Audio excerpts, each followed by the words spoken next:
15 years into my recovery journey, wildly struggle with codependency in my relationship. I still struggle with autonomy. I still struggle with speaking up. I still struggle all of this is a lifelong journey, y'all. And so please hear me, especially when I say that I am actively every day trying to walk my walk, and it is by no means easy. Hey y'all, welcome back to another episode of Cheaper Than Therapy.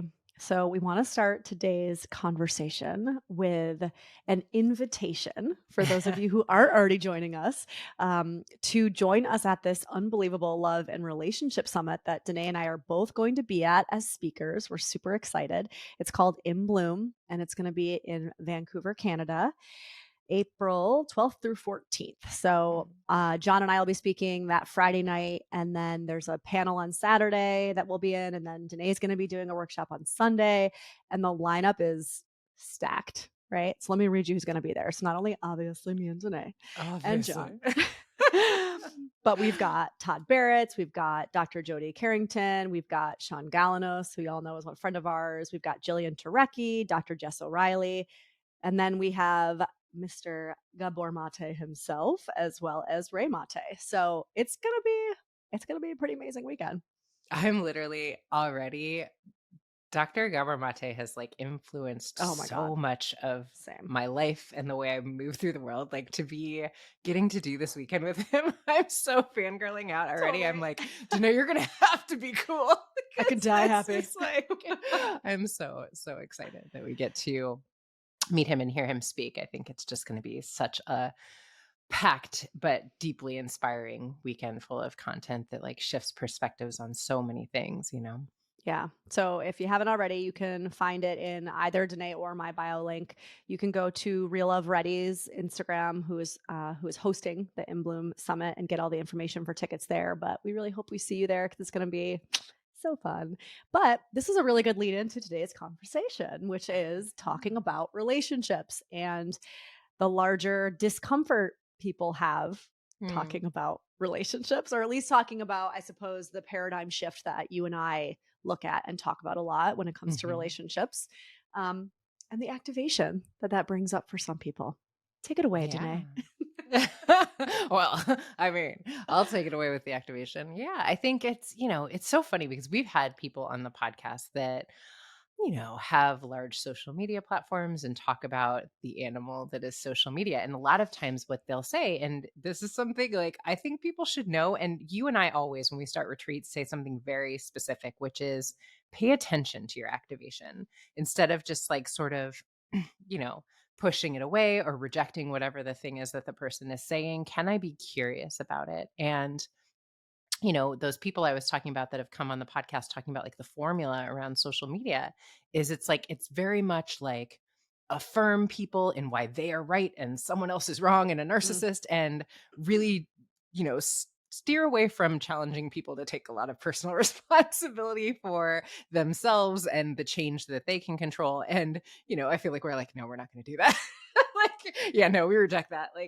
And I think that perspective to me is really, what is the word? It's just minimizing of people and our capacity for introspection and to evolve. And so, enabling.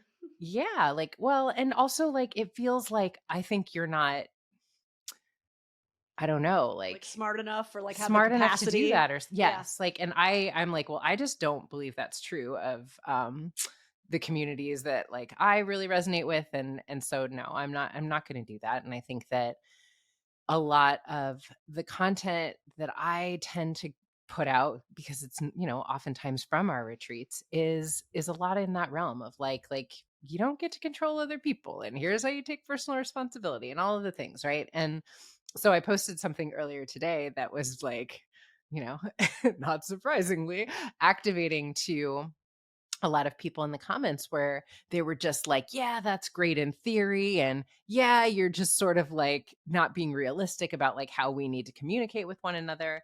And what I was saying was basically that thing that I always say, that Iyanla Vanzant quote that I love so much, where it's, I don't get to tell you how to love me. I just get to decide if I want to participate in the way you love. And one of the comments that really struck me so much, I wanted to tell you about it, was, why is there so much confusion around love? Mm. Where is understanding? Where is commitment? Where is healthy communication? Of course, this is exempt when someone is a narcissist, but Jesus. And I was like, huh, I think that's something that comes up a lot that I hear, that it just feels like this has gotten so complicated. And why can't we go back to simpler times when it comes to love and relationships, you know? Which to me, it's almost the opposite. Like, this actually feels much more simple. I think that simpler times. I want to ask, Mhm. number one, who are we talking about? Clearly, we're not talking about for women's sake, but it's I don't know. What I'm thinking about is how much conversation we've had, pushback we've had, or just like even in the last few years, me trying to also make sense of this new or deeper understanding, or I think the perspectives that you and I have really like worked with over the past few years and deepened our acceptance of, integration of, whatever word you want to use, this idea of like needs and whose responsibility is it, and this is the questions I get a lot too. And what just came up for me, and I'll see if this feels relevant to you, is Saturday night, we had a friend's St. Patrick's Day party to go to, Mm. and it was a bunch of people, kids, adults, all the things, band, and they had my friend had a bouncy house there for the kids, right? Mhm. And so at one point there were a lot of kids, and as a lot of us know, bouncy houses can basically turn into toddler mosh pits. And so my daughter, who's 4, and our neighbor friend, who kind of is like her little big sister, who's like 9 or 10, were both standing there, and they were saying to me, it's getting too, it's getting too messy, it's getting too aggressive, it's getting Mm. too rough. And they had gotten out of the bouncy house, and my little one was kind of crying, and the older one was saying the same thing. Well, we told this kid to stop hitting, or Logan said, my daughter said, oh, I told this person to stop touching my body, right, to give me Mm. space, and they're not listening. And they were both 9, 10 years old and 4, almost like crying about how nobody was listening and it was getting too aggressive. And so I squatted down and I looked at both of them and I said, here's the thing. Y'all did the right thing. You tried to communicate what your desire was and what your need was. But the Mm. thing is that we cannot control anyone else but ourselves. So I'm glad that you used your words and you told them what you needed or wanted. But if they don't listen, then your responsibility is to remove your body from the bounce house. That's it. That's all you can do. I'm not going to go get their parents. I'm not going to yell at them for you. I'm not going to come in and calm everything down for you, right? The bottom line is you're responsible for your body and your safety and your security, and right? And so you did the right thing, which was first communicating, but then they didn't listen, right? For whatever reason. So now it's your job to remove yourself and go play, go find something else to do. Yeah. And they were like a little hesitant or push back or kind of got upset, but then I saw it kind of click, especially in my older, friend's daughter. And but I felt like that was relevant because it kind of feels very similar to what we're talking about when we talk about needs. You and I are not talking about not having healthy communication. We're not talking about not sitting down and discussing, hey, when you said that thing, it hurt my feelings, and here's why, and here's what I've learned about myself. And maybe next time when we have a conversation like that, we could try X, Y, and Z. That's all a part of relationships. I mean, shit, you and I do that, right? And that's all we can do. We Mm. cannot control and force somebody to act a certain way, not act a certain way, say or don't say something, right? The only thing we have control over is ourselves. And I Yeah. think I use that example as almost like I'm not trying to minimize the hard situations in love, but it's like if I'm giving these similar kind of lessons to my toddler, it is a similar lesson. I love that so much, but I think the biggest reason I love that is I would say like most moms wouldn't do what you did. They Totally. would go like intervene on behalf of their Hmm. child or get the other parent. And I think it's a real minimization of an opportunity to learn what I think are really important life skills, which is in life, there are going to be a ton of people whose behavior is maddening to you. That's it. And what are you going to do? Right? Like, we can communicate, as you said, but most of the time, what cultivates the deepest layers of suffering within us is the experience of powerlessness. Hmm. Um, and so we attempt to coerce or manipulate or control or dominate. And that is Hmm. like the biggest thing to me is like the realization of how much dominance is involved in relationships Yep. because it makes me more comfortable for you to comply with my desires, and that is in some way in service to us and our relating. Like, I just think like, and so often people will say things like, you know, that thing of like, "That's great in theory," or whatever. I'm like, "No, I'm telling you legitimately what I see play out every single day as I sit with couples, and how's that working for you?" Mhm. Like, to me, I just find it more maddening to continue to do the same thing over and over again Yeah. with like no No results. change. Yep. Yeah, it's like, do you just want to sit in the space of righteousness? Because real talk, most of the time that is what we want, right? Like, Yep. I just want to be right. Like, someone was saying, no, that's true. You're right. And I'm like, okay, congratulations.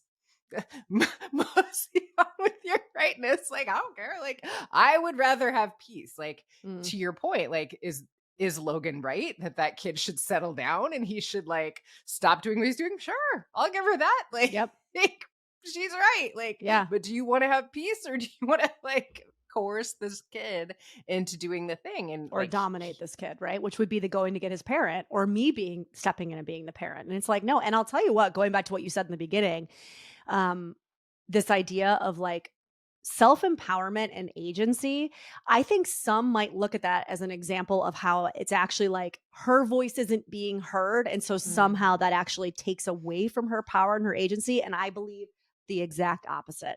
Because I okay, actually believe that what she learned in that moment, right, is that the actual power that I have is in removing myself from the situation and not continuing to try to change it or change somebody else's behavior because that's a disempowering place to be.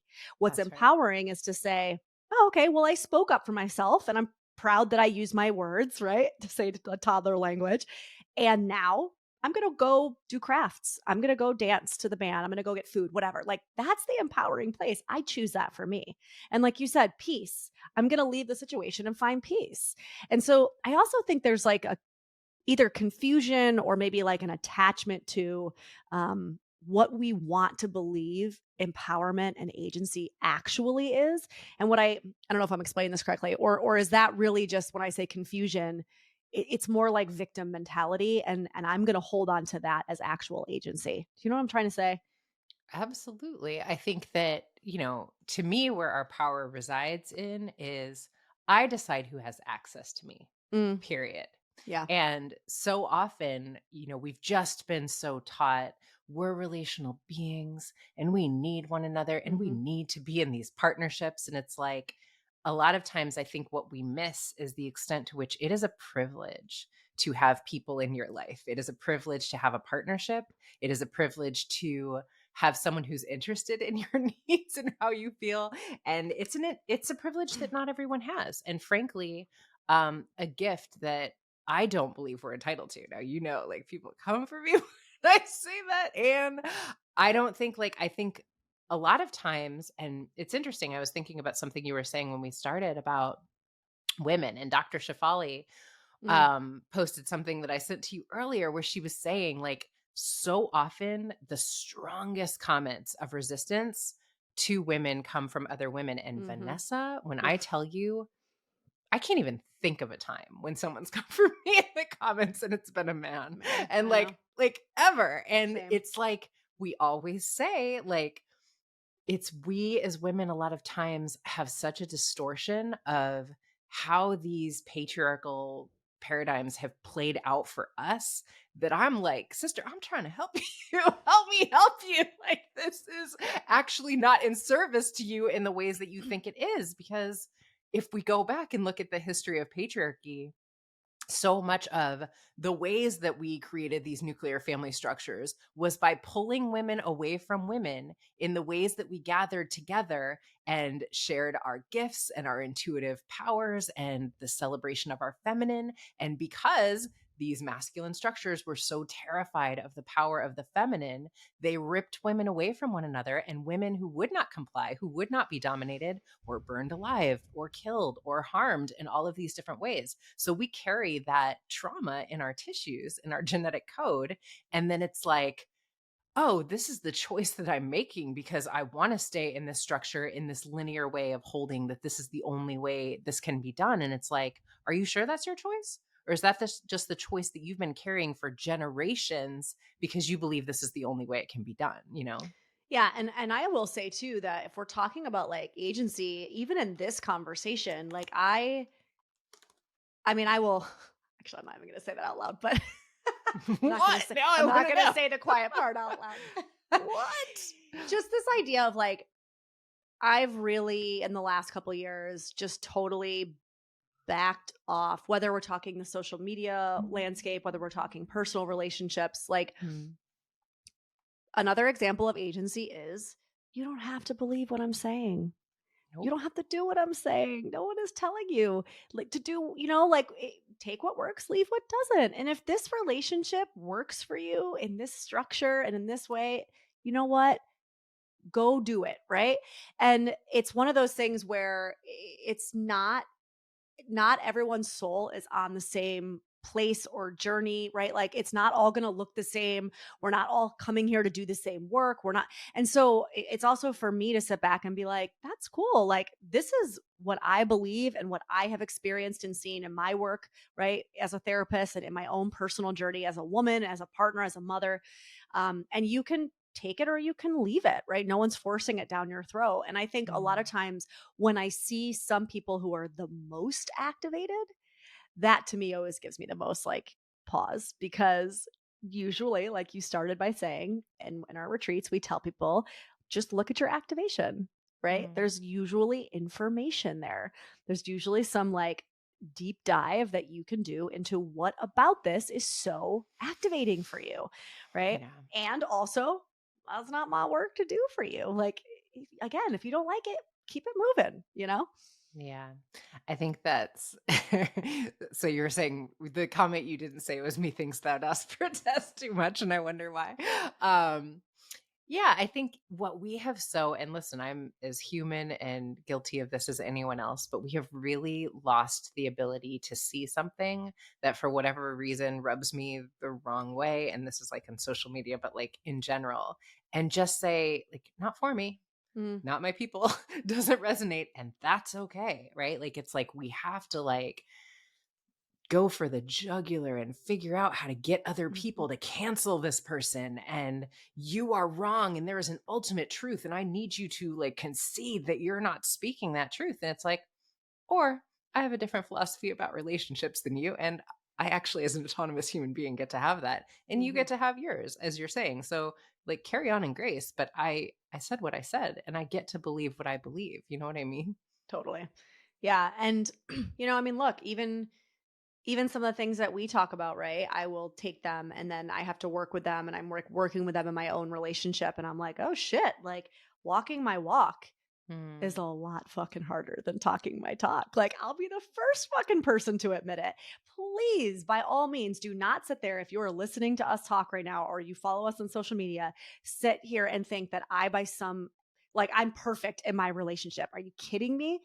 I still, 15 years into my recovery journey, wildly struggle with codependency in my relationship. Mm. I still struggle with autonomy. I still struggle with speaking up. I still struggle all of this is a lifelong journey, y'all. And so Mm. please hear me, especially when I say that like I am actively every day trying to walk my walk and it is by no means easy. Yeah. I think that so often what I see happens is that, like, the most common thing people say in response to all the things is it's just not that easy. And Mm. I don't think, well, I do think personal responsibility is easy, but like it's simple, but it's not easy, right? Yeah, Like it there you go. That's a requires good way to put you it. to say like if I have to take 100% responsibility for my 100%, like, and I don't get to make someone the victim, and like I will catch myself like I this morning, like my kid's dad was doing something that like I really didn't agree with, and like I was like I could feel myself like "Rah!" And I was like, big breath, Danae, because you Mm. don't get to control him. So if you Mhm. can't control what he's going to do about the situation, what can you do differently to ensure your child's safety, right? Like, because Mm. that's why the activation is so Yeah. big, right? And it's like when we get to the place of like shifting our mind around like what is within my control versus how am I going to control this person, I circled back. spoke to him about like, you know what, no problem. Here's what I'll do. Right. And then all of a sudden, the result, like the outcome that I wanted, he was like, no, no, no, no, it's fine. I'll do whatever. But it's like, that thing of like grasping on to something, it's like what we're resisting will inevitably persist. And the more that we attempt to control another person, it's just the way human animals are built. We don't want to be controlled. We Mm. want to feel like we are free to make decisions for ourselves. And so it's like, just stop like in the persistent need to control this. The minute you let go, I promise, like it works itself out, but we're just like unwilling to believe it, you know? Well, we're unwilling to believe it, and also it's a trauma response. Like, as Mm. the resident overfunctioner here, like, if I don't have control or an idea in my mind that I have control, which isn't The even illusion. necessarily, yeah, exactly. Um, I literally feel like I'm gonna die. Like, Mm.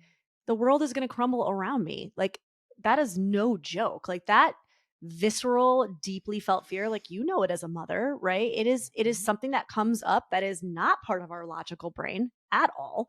You know, we can sit with it and that higher self can come back online once the activation has passed, and we can be like, all right, you know, I don't have control over this, or I need to pay attention to how I'm responding, and we can do these more kind of questioning techniques.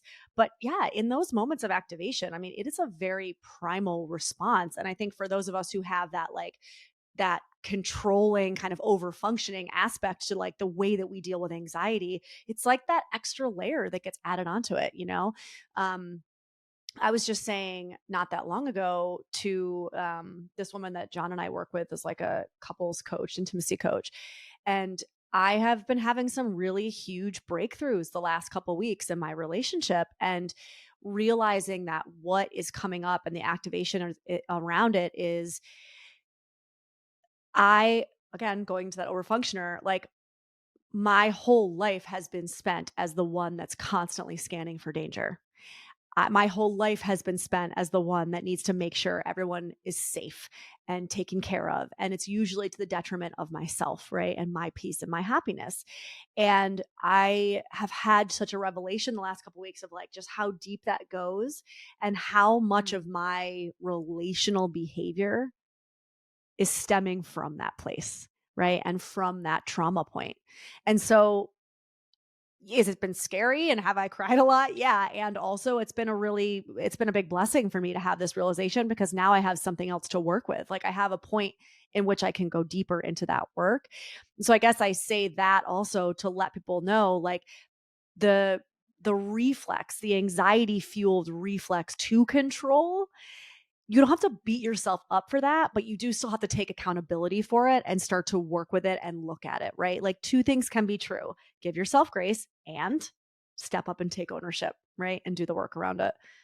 Yeah, that was like one of the biggest phrases that was repeated consistently at that trauma conference that I just came from was that like none of this is your fault, but it is Mm, your responsibility. mhm, Like you exactly. cannot continuously be in the space of what ends up being further a lot of times I will say like More harm and traumatizing. damage to the people and you know like certainly like if we use parenting as an example, I am activated, I am afraid, I am Yep. anxious, and I need to control my child as a way of self-soothing my trauma response, causing further trauma to this Mhm. child, right? And so it becomes like, of course, as you're saying, like we have to give our inner child all the grace and all of the compassion we can possibly muster. And the larger and is like, I've got to do my work now around like really taking responsibility for cultivating the tools for like what is within my control, which is always going to be me.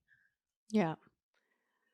Yeah, I mean, I would say maybe as like a takeaway for everyone listening, you know, really pull back and look at the ways, not just in your romantic relationships, but all of your relationships, the ways in which when you feel scared or anxious, the ways in which you try to control, right? Mm. Whether it's the environment, whether it's the people, whether it's, Whether it's a random person on social media. yeah, example, yeah, totally. Like, where do you use control as a self soothing technique? Mhm. Right? And if you can get really familiar with that as like the thing that I do, it's like that's my drug, Mm. right? Just like you and I always talk about when it comes to addictions. It's like We all have a myriad of ways in which we try to self-soothe. And so if control is one of your drugs, which I know it is for me, you have to get in relationship with that addiction, right? We've got to pay attention to it. We've got to notice the patterns and the trigger points. We've got to notice what happens in our body from a sensation level, the before the activation, the during the activation, the after I've done the thing that's the addiction. So in this, specific area control. And so be the anthropologist of yourself, get into a space of just paying the fuck attention. Like that is it. That's the biggest thing. Stop trying to defend against it and just say, you know what? I'm going to be curious for the next 2 weeks. Mm, I'm just going to be curious about my relationship to control and see where it goes. yeah. So funny how like resistant we can even be to the idea that we are attempting Oh to my God. control. And I think that is when you're like, no, you're like when Oh, I feel myself like wanting to control it, I'm like, oh shoot, I'm trying to control it. Right now. yep. It's like, okay, but at least I see it. I Yep. see what I'm doing. I acknowledge it. That's like it's growth, right? I know. And And when you that's, start deleting the text messages, you're like, no, no, no, no good can come from that. and when you're on the receiving end and you see the bubbles lasting for a really long time, and then suddenly the response is just okay. And you're like, oh, I know what just Totally. happened. She was meant to cuss me out and she changed her mind. She pulled it back. Good job. That's growth, people. Love That is it. growth. uh, Yay, us. yay, us. Well, for anybody listening, though, I would like to say DM us and just let us know. I would be curious to know some of the practices around Mm, control because this might be something that we can kind of further talk about on the show and, um, just roll around it more because. Again, talking the talk and walking the walk are two different things. So I'm always curious when people say, you know what? I tried that thing that you guys talked about and whew, it was hard. And let me tell you what happened. Right. So please like send me a DM. I'm always curious. Maybe we can bring it into another conversation. yeah. And hopefully y'all will come and Come to hang In out with Bloom us in Vancouver because it's going to be a party. So party. we'd love to see you.